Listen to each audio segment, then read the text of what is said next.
This session is strike, solidarity and pride. What can we learn from the strike?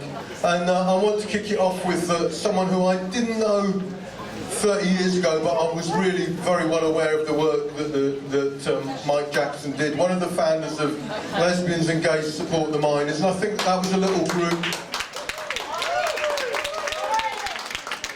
You know, when that group started, no one in that group knew that they were making history, but they really did make history. They're part of the activists and part of the movement that was absolutely made history in the strike. And the story of the Lesbians and Gays Support the Miners is absolutely fantastic. Mike's only got about 10 minutes to speak, but the film Dancing in Delay was shown earlier, and there'll be a whole lot more that Mike's group, I don't know if it's reformed or I was very excited that you did have a meeting of it. A whole lot more I hope that they do this year, and there'll be meetings and stuff, but get a taste of this, please.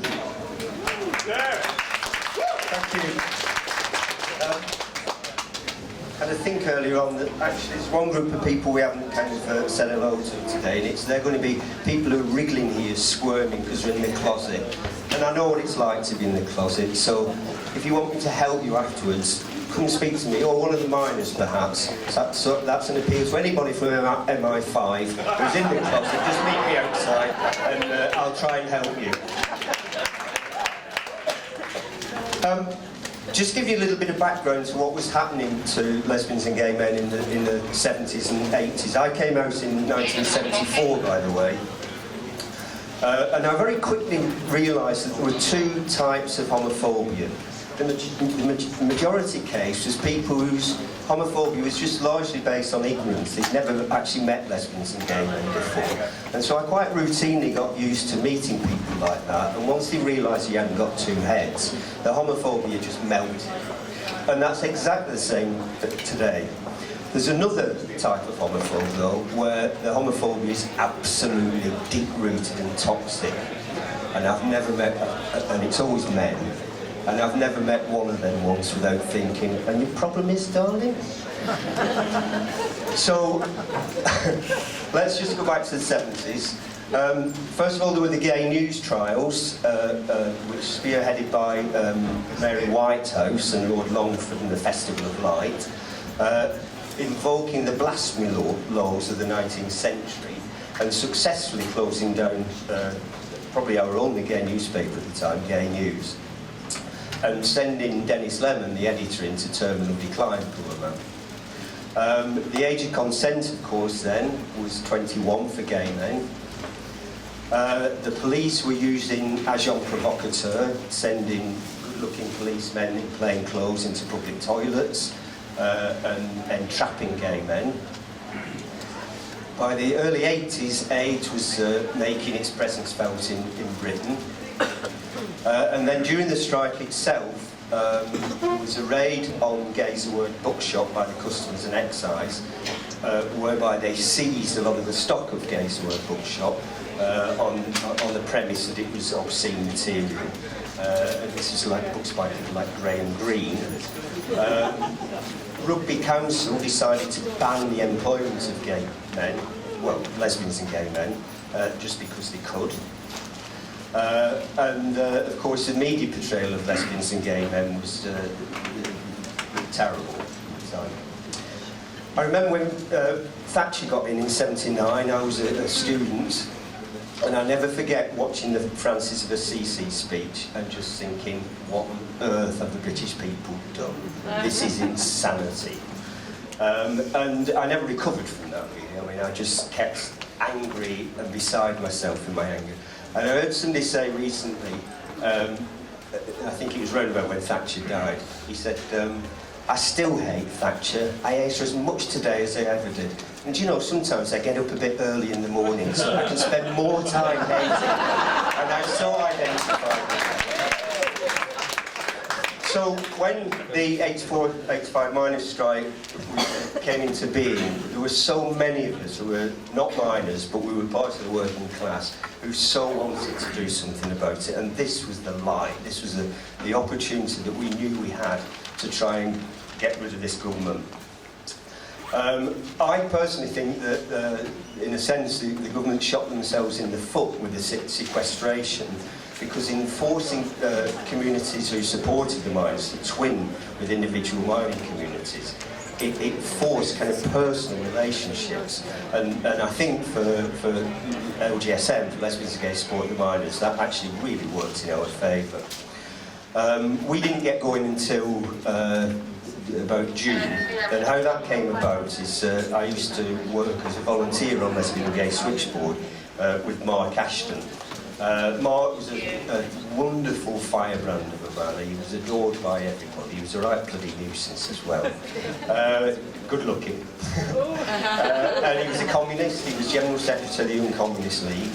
And bizarrely, he used to look after the religious file at Gay Switchboard, which I'll never forget was completely graffitied on the outside cupboards with all this communist iconography. And so I got friendly with Mark. I was a lefty. And I met him in King's Cross Station about a week before Gay Pride 1984. He said, "Hiya Mike, how do you fancy taking some buckets and we collect for the miners at the Pride March?" "Yep, good idea." So we went along there, and we were astonished by the support we got from the lesbian and gay community. They were really, really encouraging.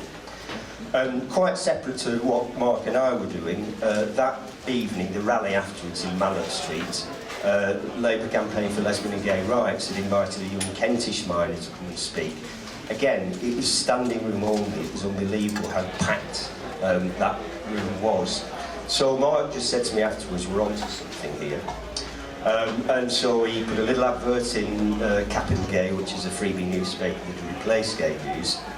And we called our first meeting at his flat in the Haygate estate in Elephant Castle.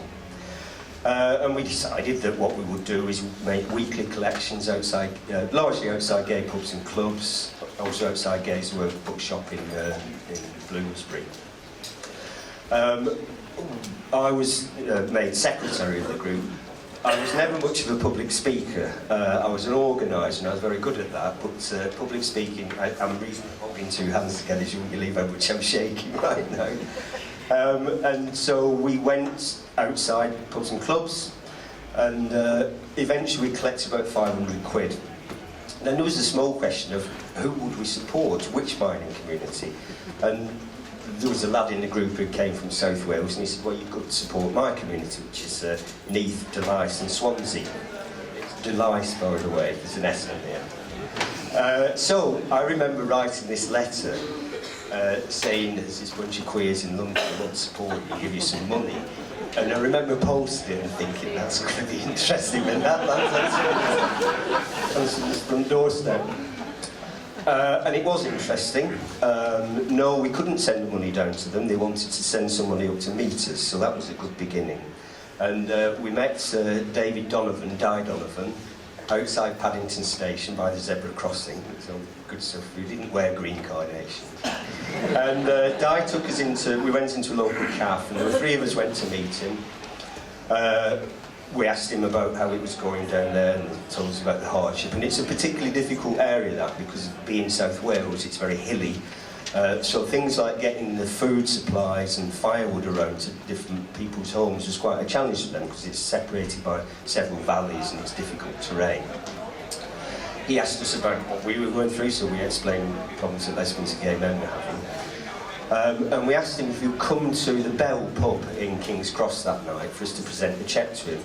The Bell was a kind of alternative pub at the time. And so it was largely kind of students and unemployed youngsters and so forth. And we asked the DJ if he just turned the music off so we could present this cheque. And there were about 200 or 300 people in there, and they came up to the stage. And Di said to us, "I've been asked by the people of my community in South Wales, by the mining community in South Wales, to extend the hand of friendship to the lesbian and gay community in London." And that was the beginning of it, really. We never looked back from there.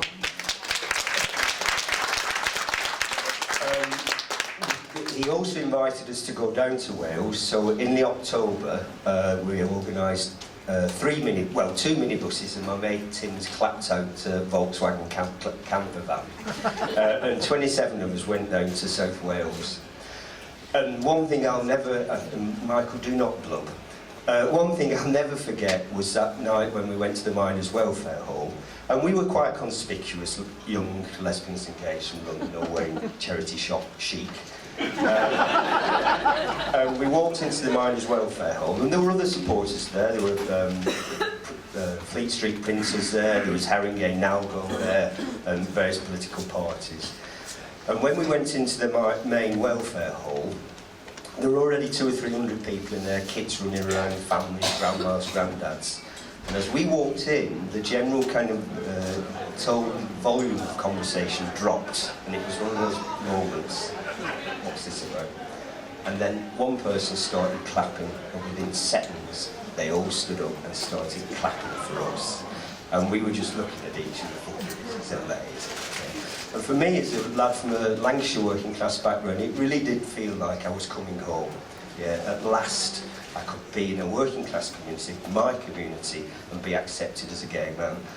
And really, from that moment onwards, you'd have had to shoot me to stop me supporting the Miners. And I wasn't alone in that. I think everybody in the group, that solidarity action, particularly on that very personal basis, where you're staying in people's homes, made all the difference. We invited them down to London. I'll never forget 4-year-old Owain Donovan challenging one of the beefeaters at Tower of London because he thought he was a copper. There he is with his hands on his hips going, you're a scabby piggy, you are, you're a scabby piggy, you want to beat my daddy up. We're all going out to say, come back. He's a beefeater, he's not a policeman. I can see I haven't got much time left, and like other speakers, I could go on and on and on. The biggest single fundraiser we did was the Pits and Perverts benefit gig. The reason it was called Pits and Perverts was because of an article in The Sun which had found out about our existence and wrote, you can imagine, quite a scurrilous piece about the Miners settling down for tea and telly with their new gay chums, and it refers to it as an alliance of pits and perverts. So what was meant to be kind of a smear against us, we grabbed hold of and threw it right back in their faces. Guy Donovan spoke at that event, and one of the wonderful things he said is, you have worn our badges on your lapels, and from now on we're going to wear your badges on our lapels. And you couldn't have got better than that. For the Miners to be identifying with us in such a way just showed that they knew exactly what it was all about. We were there in Wales on the 4th of March 85 when the announcement that the return to work was happening. Didn't go down well in South Wales because they were so solid, but they agreed to follow the union. And one of the Miners there said, well, it's now time for us to return our support to those who supported us. And by this stage, we were the largest single contributor to that community. And they did. They came on the Gay Pride March in 1985, a whole coachload of them with the Blind Man's Lodge banner. And then, probably most important of all, was that the TUC and Labour Party conferences, despite years of lesbian and gay activists trying to get motions approved, the NUM in 1985 announced that it was going to support the lesbian and gay agenda, and of course all the other big unions fell into with that, and that really was the beginning of the equalities bit for lesbians and gays. What does it mean today? Well, what it means is exactly what everybody else has been talking about. It's about solidarity, it's about unity. You know, for the Labour movement to have left lesbians and gays out in the cold, they were missing some of their brothers and sisters. And thankfully, no, that's not the case. We're in with it, we're part of the working class, and we're stronger now as a result of that. And that's not just about lesbians and gays, it's about other ethnic groups and religious groups and so forth. You know, we all are part of the working class, and we must never, ever again let them divide us as they will try to do. I'm running out of steam now. I'm running out of time as well. Okay, thanks for listening.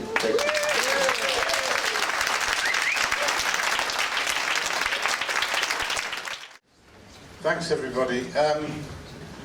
As I said upstairs, I tend to see my life, you know, you have B, C and AD. Well, my life I tend to see as sort of before the miners' strike and after the miners' strike. And that enables me to work out where I was and what was going on. But I think we shouldn't forget today the two victories. The victory at Saltley Gate, and I spent 18 years in Birmingham, when thousands of engineering workers, led by the district president Arthur Harper, who incidentally was almost and then became an IS member for the comrades still here, and in 1974, this time in 1974, it was a 3-day week because we were moving towards driving out the government. The slogan for those strikes was the greater the solidarity, the sooner the victory. And I think we need to revive that slogan. I also think it'd be a good idea, just as we have an annual toll puddle, which, let's face it, wasn't a great victory. 6 people got sent away for a number of years. Wouldn't it be wonderful to have an annual, at the beginning of February, Saltley Gate Festival on or around the 10th, along the lines of the toll puddle celebration, celebrating a victory. The Tories prepared after that, as we've heard, and they put in place a plan by Nicholas Ridley to use all the forces of the state to destroy the NUM and the mining communities. Our response was maybe a little hesitant at first, but by the end it was very, very impressive. Over a year we organised to sustain 150,000 miners and their families. I think we underestimate what we achieved. We undersell it. I'm going to focus as an example on, one aspect of that support, using Birmingham Miners Support Committee, which, as president of Birmingham TUC, I chaired in 1984. For those who want to learn, there's more in my book, Birmingham and the Miners' Strike, which has been out of print for about 25 years, but I understand it's available on the web for about 20 quid, so if you, it's a collector's item. The Miners' Support Committee was the most, I've worked in lots of trade union committees, as you can imagine. It was the most hard-working trade union committee I've ever worked in. It was held every Wednesday night at a falling down, when I say falling down, I mean barely a roof, Labour Club in Spark Hill, and virtually everyone was given a job to do by the end of the evening. If people didn't have a job to do, they'd been trained to come up and say, well, I haven't actually acquired a job this evening, what can I do? Indeed, it was more of an evening than a meeting. There'd be subgroups before the main meeting. The main meeting would start about 7:30. People brought in food and money and clothes and toys from all over the city. They were counted and bagged in a back room. The supporters meeting ran from until about 9 o'clock, after which the miners upstairs would hold what were sometimes viciously divisive meetings. I had to chair them because they couldn't agree on a chair, about how they would divvy up what had been brought in, because people actually were so desperate. And one lesson people need to learn from this is that actually solidarity involves hard work, a level head and a lot of planning. Anyway, we related to South Wales, the Midlands, Notts, NUM and their relevant support committees. And sometimes at the end of the evening we'd also have music. I think Banner Theatre's been mentioned here. Well, the groupies and the members of Banner Theatre would sing along sometimes, and if I get a minute I'll sing one of the songs in a sec. The meetings were totally non-sectarian. People parked that at the door. There was a suppression of the sort of mutual loathing which poisons other collective initiatives. Their principal task, which Cherry Sewell, who is here, was one of the main organisers of, and Geraldine Egan, the other, was the organising of food collections outside supermarkets across the city every Thursday night, Friday night and Saturday. There are pictures in here of them, people collecting in the snow. This was seen as in support of picketing, not as an alternative. There were, in fact, some of them went on through the whole strike, the Spartacists in particular. I hope I'm not offending anyone here. People who said it was a diversion to collect any money, you should spend all your time picketing. Not that I ever saw them doing a lot of that, and it seemed to me that actually if you weren't going to be greatly involved in the picketing, the best thing you could do with your time was get the food to the army which marched on its stomach. We did, in addition to that, and I've just got a string of things here, we would provide accommodation for the dozens of miners collecting on the streets midweek. Workplaces adopted pits. Someone upstairs said £30 was the biggest contribution from them. Oh, right. Because we had loads of factories twinned with different pits. We allocated collecting patches, and when we finally won them from the Labour Council, permits. We organised musical events, marches. We organised an occupation of Price Waterhouse, which was across the news for 2 days because they were the sequestrating body, produced newsletters, leaflets, and everything was paid. No money was ever taken from the collected money. The way we funded the leaflets and so on was by selling a badge which had a Steve Bell cartoon on it which said, "Help the police, beat yourself up," which must have been one of the best-selling badges at the time.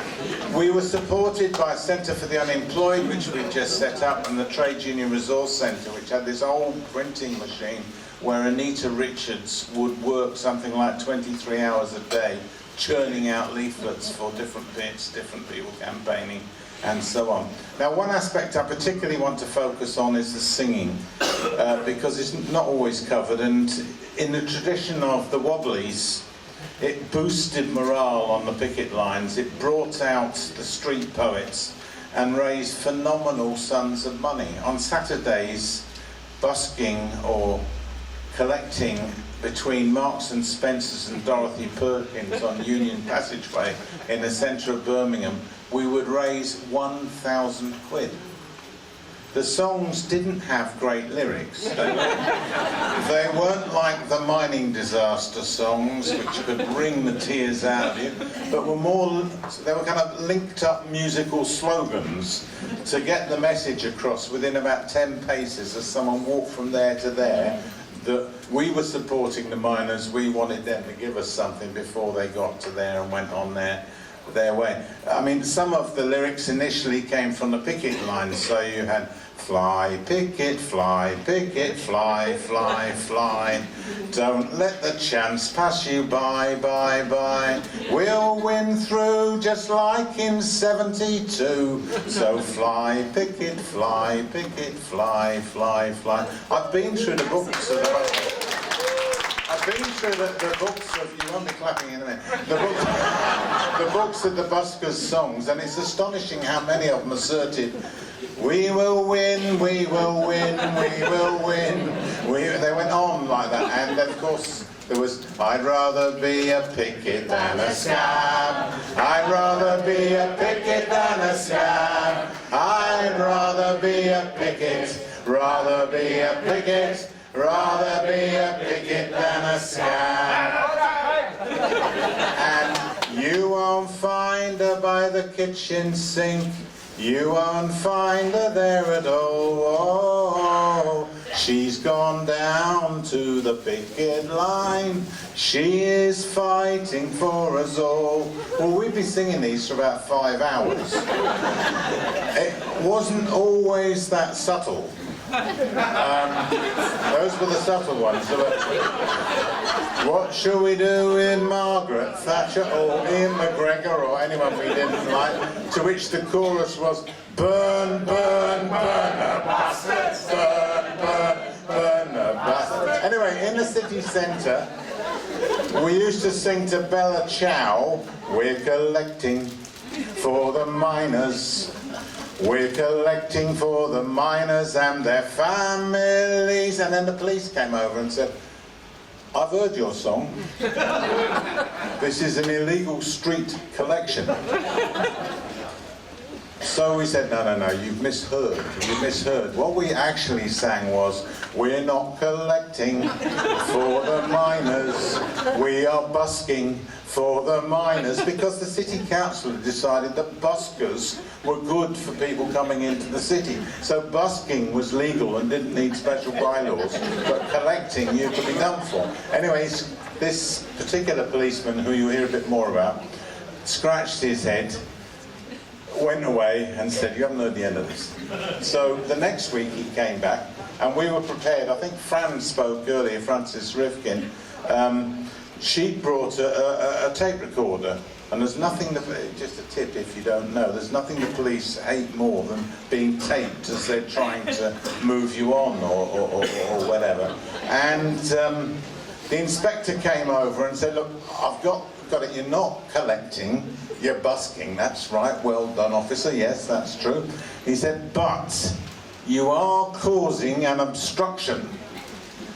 So he said, 1 minute officer, there's some people here, I accept that, can we just ask them something? He said, sure. I said, come over here. So we went over with the machine that was recording him, and good as Brummie jewellery quarter gold, the people we asked, we said, when did you gather? Was it when we were singing just now? They said, no, we were trying to get away as fast as possible. You're terrible, we said. Well, when did you stop? They said, oh, well, when that police officer or whatever he is came over to talk to you. So we said, it seems, officer, you're the one who's causing this, not us. And he went off again. Anyway, we were prepared each week, and the standoff, it was rather annoying because he used to stand under the shelter of Dorothy Perkins while we had to stand out in the rain and snow, which was particularly annoying. But we developed certain songs to entertain him. And it was often the same bloke came along. So, for example, to make the point that we weren't going to go, we of course revived We Shall Not Be Moved. But one verse I used to love was, despite the old Bill's antics, we shall not be moved. Despite, and then another one, we will drive the old Bill frantic. And he'd stand there while we were singing this, and he didn't like, maybe it's because I'm a constable that people hate me so. All these, by the way, are in here, which is totally unavailable. And each week, as a special treat, we give him a special rendition of the Laughing Policeman. I'll just give you a mixed verse of it, where it's supposed to show the gentle side of the modern policing of picket lines. And we keep the pickets comfortable, pinned down in the van. We bang their heads against the floor as gently as we can. We find that our 19th century law has some useful quirks. If all else fails, the magistrate's imagination works.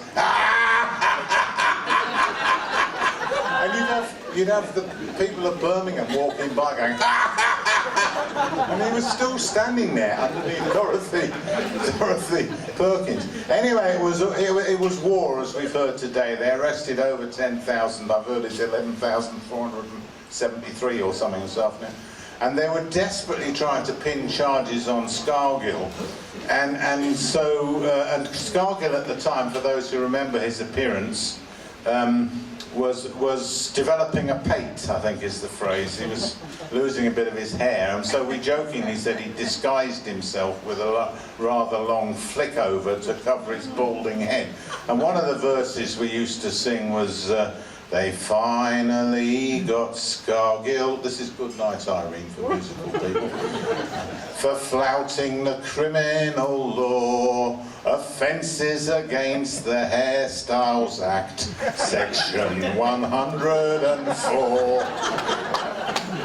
Anyway, a year after the strike, we held a march for victimised miners and through the centre of Birmingham, and I went along police what our route was going to be. That's called negotiating the route.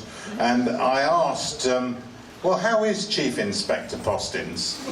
And they said, well, of course he's retired now, you might not know that, but he really hated you.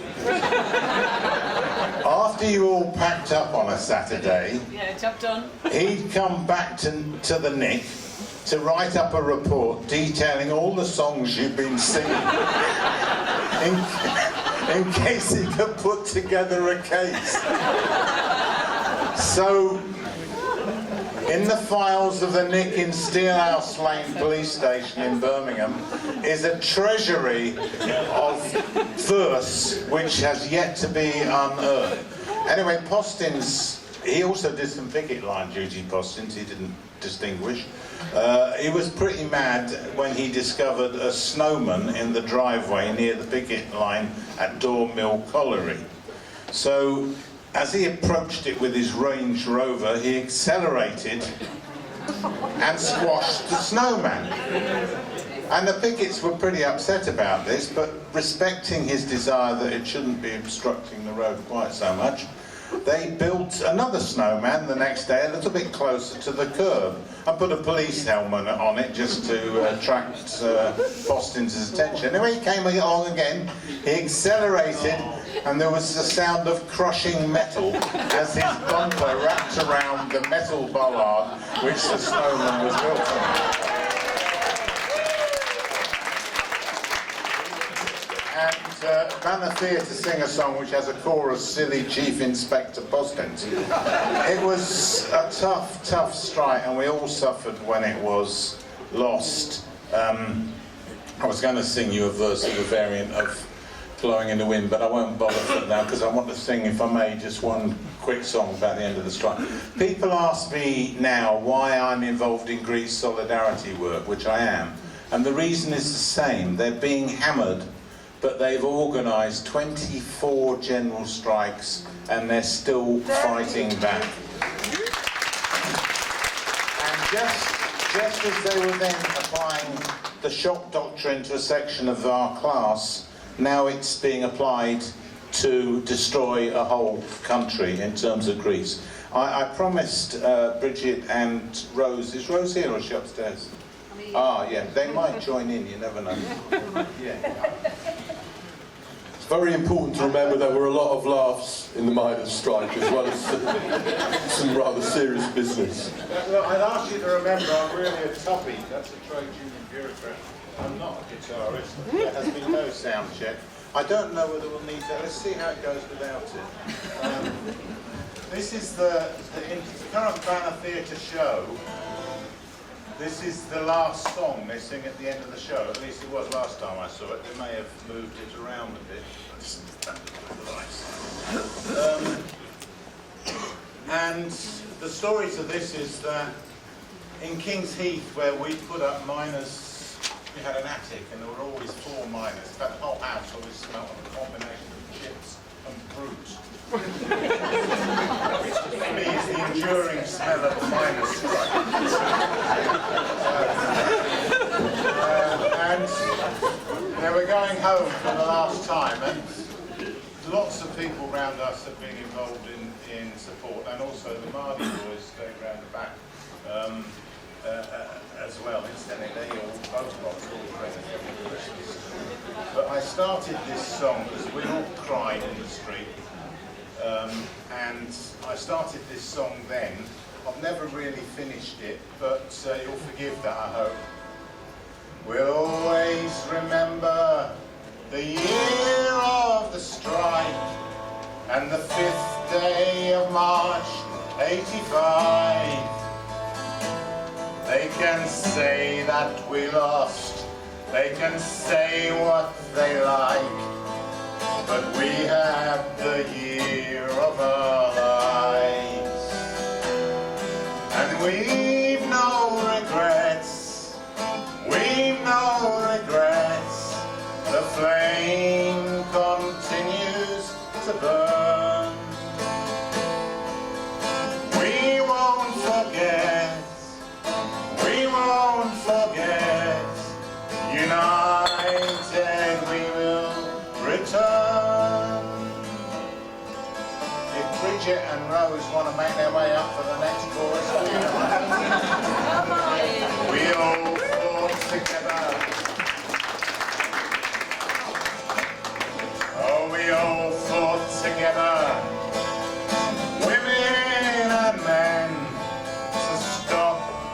then closing down mines. If we had our time over, we'd do it again, and be quite sure we're ready this time. And we've no regrets, we've no regrets, the flames continues to burn. We won't forget, united we will return. Now, I've been on the General Council of the TUC, but it hasn't altered my view of this verse. Oh, the Congress House traitors promised for years their support would be second to none. You could hear their hearts bleed, they got drowned in their tears, but precisely nothing was done. Oh, you want to do that? Oh, we've no regrets, we've no regrets, the flames continue still burn. You've got a different verse now. Get on with it, babe. We won't forget. Unite, forget. United we will return. Follow the wedding march in the streets till we've lifted our feet. We'll understood the full force of the law. The miners united, they'll never defeat. We sang till our voices were raw. We've no regrets. We've no regrets. We've no regrets. We've no regrets. The flame continues to burn. And We won't forget. we won't forget. United we will return.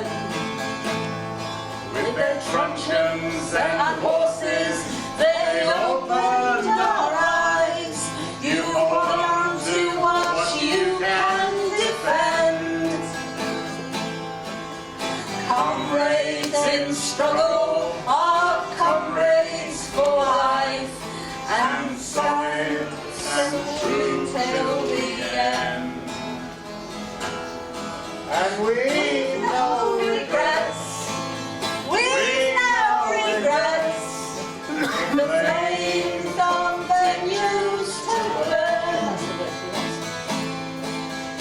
We won't forget. We won't forget.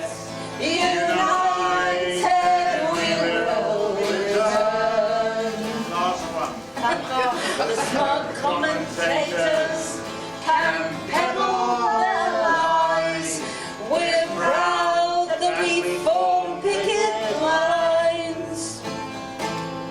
We'll build the resistance and we'll organise and be quite ready next time.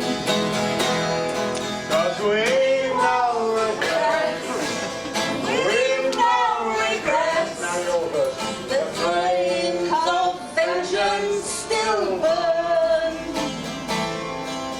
And we won't forget. We won't forget. United we will Return.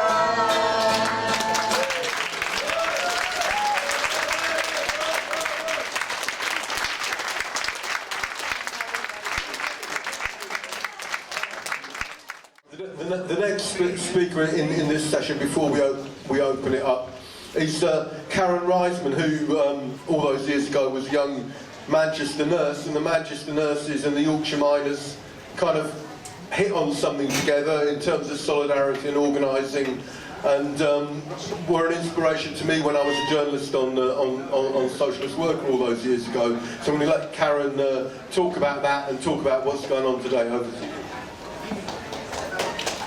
Hiya, thanks very much. I suppose this session's called The Lessons from the Miners' Strike, and I think one of the lessons that I think Thatcher tried to claim came out of the miners' strike, that's been repeated by trade union leaders over the years to those of us who want to continue to fight, is that somehow what the miners' strike showed us is that you can't fight and you can't win. And I suppose I want to spend the first bit just talking about what a load of bollocks that was in 1984-85 and what a load of bollocks it is now in terms of that you can't fight and that you can't win. The British government and the coal industry and the whole of the British industry and industry around the world threw its weight behind trying to beat the miners' strike. This wasn't an easy thing for them to do. They spent £8 billion, which in those days was a fortune, but in these days is a fortune too, more than they spent on, the Falklands War and a whole number of other initiatives. They had thousands and thousands of police, sort of secret service, sections of the government whose whole job was dedicated to trying to smash this strike and make sure that it didn't win. And yet, despite all that, on a whole number of occasions, the strike could have won. And I think it is important that we don't buy into the lie that's been fed to us and continues to be fed to us that that strike couldn't win. When the NACOD's workers, who were the deputies, came out on strike alongside the miners and threatened to shut down the pits altogether, that strike at that point could have actually won. They were on the point of giving in when sadly NACOD's blinked first and took a completely ineffectual promise of concessions. At the point when the dockers came out on strike alongside the miners, opened up a second front which the government was not prepared for and could not have coped from, and said so in the cabinet papers that have come out since. Sadly, the dockers' leaders accepted a compromise which meant they came back for them later after the miners had been defeated. But had they stuck with it then, the strike could have won at that point. There are a whole number of things that could have been different. Some of the deals that were done in terms of the steel works and keeping the power stations open that could have changed that dispute. Liverpool Council that were threatened with massive cuts and again accepted a shitty compromise deal to prevent them opening up a second front, which again the government was quite clear in papers later, had it gone ahead, could have meant that the miners' strike was something that we celebrate as one of the great victories, and would mean a great deal of my working life would have been very, very different to the one that it has. So I think it is really important that we do not underestimate the strength of ordinary workers to fight back. You only have to look in the last couple of weeks. Tube workers, a relatively small section of the population in London, can completely shut down London if they choose to and make what is by far the biggest centre of Britain today shut down. We have power. You look at the Tesco sort of drivers who drive sort of the produce from the distributors to the supermarkets. Threatened to strike just before Christmas, not last year, the year before, and actually because of all the just-in-time stuff, they were forced to give in before they even got to going out on strike. We have power. Even I work in the public sector. I'm a nurse. I still work in the health service, although not that they want me to, but I do still work in the health service. And there are contracts, and if we go out on strike, we don't meet the targets, we don't fulfil our contract, the profit levels are based on us providing that work nowadays. The solidarity that we get when we go out on strike that threatens them. When I went out on strike in 1988, people did come out, engineering places in Manchester did come out in solidarity with us, that made them seriously question whether they wanted to continue to take us on. And I think we have that power, and we have to completely smash on the head any sense of what's left of we couldn't fight and we couldn't win and we can't fight and we can't win. And I think that lesson from the miners' strike has to be one that we push time and time again.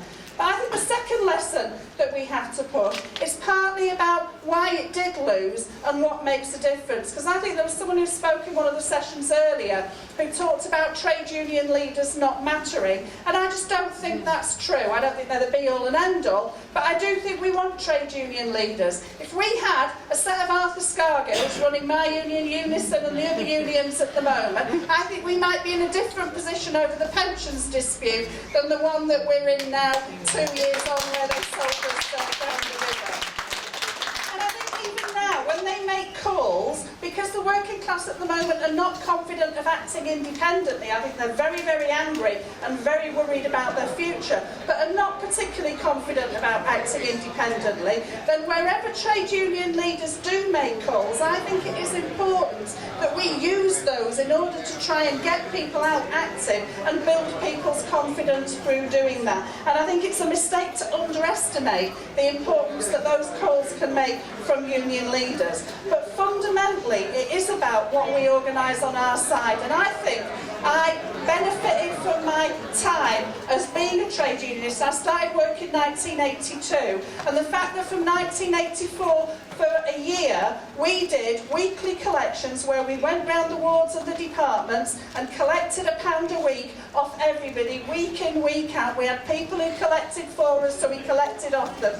Created and built an organisation where I work that I think stayed with us for years and years afterwards. We might have lost the miners' strike, but we went on strike in North Manchester in 1908 because of the work that we learned in terms of solidarity and building rank and file organisation. And that's a lesson that I think we can build again today. I don't think that's sort of something that just happened then. There are strikes going on now. Care UK, 7-day strike because they're trying to cut unsociable hours payments for weekends and nights. Those are things that you can do collections about. The Glasgow social care workers, we've done collections at work, and it makes people feel like we might not be particularly on strike now over things that are affecting us, but it's possible for other people too. And I think it raises that sense of there's an alternative to just putting up with it. And I've always thought solidarity, even though I think from the miners' point of view was absolutely crucial to keeping them going for that year,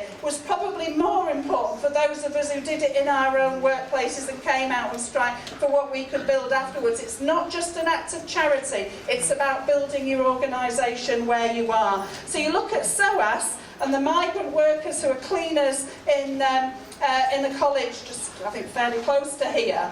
The fact that you can argue that migrant workers have a right to have an equal pay, if they don't have equal pay, that undermines our pay and we should stand together in solidarity, is part of taking on the arguments that they use to divide us. We had a meeting of mental health workers, 180 users, carers, members of staff and local interested members of the community in Stockport, raising the argument in that meeting that the government and the Tories and UKIP and probably Labour are trying to scapegoat migrants for the problems in the health service with the small amount of money spent on them is nothing compared to the 20 billion that they spend, that they've cut from the service, is an important argument that trade unionists have to put to break down those divisions that they want to use to divide us. And I suppose I think for me, the miners' strike showed not just the possibility of how you can organise a strike, and I think, the strikes that I've been involved in, I think I've been lucky to benefit from having the experience of that year and being able to talk to people about how you do organise collectively to keep going when you're out on strike, how that solidarity and going out and fighting for it is actually an important part of keeping the morale going of the people who are on strike when they see the support that they get. But I actually think fighting's never a guarantee of winning. You're never sure. You never enter any strike, I don't believe ever, where you think, I know I'm going to win this. Because to be honest, you wouldn't have to go out on strike if you know you're going to win it, because they would have given in already. You always are never sure.